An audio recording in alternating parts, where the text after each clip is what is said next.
উৎপাদন করা হয়। কারখানায় তামাক কাটা, কাগজে মোড়ানো, ফিল্টার লাগানো, ব্র্যান্ডের লোগো ছাপানো এবং প্যাকেট করার কাজও মেশিনের সাহায্যে খুব কম সময়ের মধ্যেই করা হয়। আজকে আপনাদেরকে জানাবো কিভাবে সিগারেট তৈরি হয়, কেন এক এক ব্র্যান্ডের সিগারেটের স্বাদ এক এক রকম, আরও জানাবো সিগারেটে তামাক ব্যতীত আর কি কি থাকে। সিগারেট তৈরির প্রক্রিয়া শুরু হয় উন্নত তামাক চাষের মাধ্যমে। উন্নত তামাক চাষ খুবই কঠিন এবং কাজগুলো নির্দিষ্ট ধাপে ধাপে করতে হয়। তামাক সাধারণত উষ্ণ ও নাতিশীতোষ্ণ অঞ্চলে ভালোভাবে জন্মে।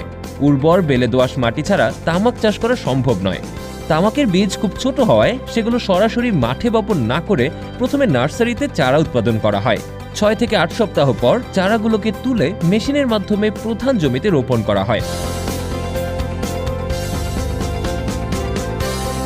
নিয়মিত সেচ, আগাছা দমন এবং পোকামাকড়ের হাত থেকে রক্ষা করতে কীটনাশক প্রয়োগ করা হয়।